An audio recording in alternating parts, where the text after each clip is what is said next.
আসসালামু আলাইকুম প্রিয় viewers, welcome to Sathi recipe house. আজকে আর একটা নিউ রেসিপি নিয়ে আসলাম। প্রথমে একটা বলে কিছু ইলিশ মাছ নিলাম, তারপরে একটু গুঁড়ো মশলা দিব, যেমন একটু ধনিয়া গুঁড়ো, একটু লাল মরিচ গুঁড়ো আর লবণ। তারপরে টক দই দিয়ে দিলাম। তারপরে ভিউয়ার্স কাঠবাদাম ব্লেন্ড করে নিয়েছিলাম, কাঠবাদাম গুঁড়ো। তারপরে আর পেঁয়াজ বেরেস্তা করে রেখেছিলাম, সেই পেঁয়াজ বেরেস্তাটা। তারপরে সবগুলো উপকরণ একসাথে মিশিয়ে 5 মিনিটের জন্য রেস্টে রাখবো মাছটা। তারপরে এইদিকে চুলায় একটা প্যান বসিয়ে প্রথমেই আমি এটাতে পেঁয়াজ বেরেস্তা করে নিয়েছিলাম। এই বেরেস্তার তেলেই আবার একটু পেঁয়াজ কুচি আর কিছু কাঁচামরিচ ফালি করা দিয়ে দিলাম। ভিউয়ার্স, রেসিপিটা ভালো লাগলে সাবস্ক্রাইব প্লিজ, বেশি ভালো লাগলে লাইক কমেন্ট শেয়ার করে পাশে থাকবেন। তারপরে ভিউয়ার্স পেঁয়াজটা হালকা বা ব্রাউন কালার করে ভেজে নেব।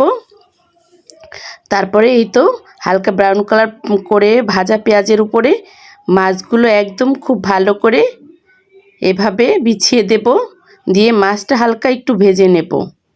এই তো এভাবে বিছিয়ে একটু ভালো করে মাছটা একটু ভেজে নেব উল্টে পাল্টে। এই তো এভাবে উল্টে পাল্টে একটু ভেজে নেব।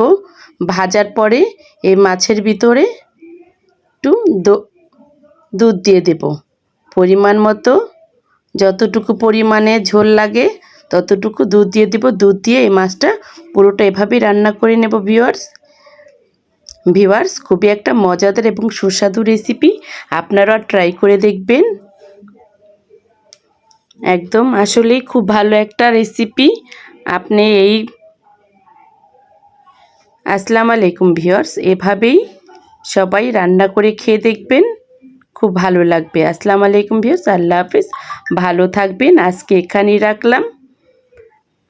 তারপরে কিছু পেঁয়াজ বেরেস্তা দিয়ে দিলাম। এই তো উপরে একটু পেঁয়াজ বেরেস্তা দিয়ে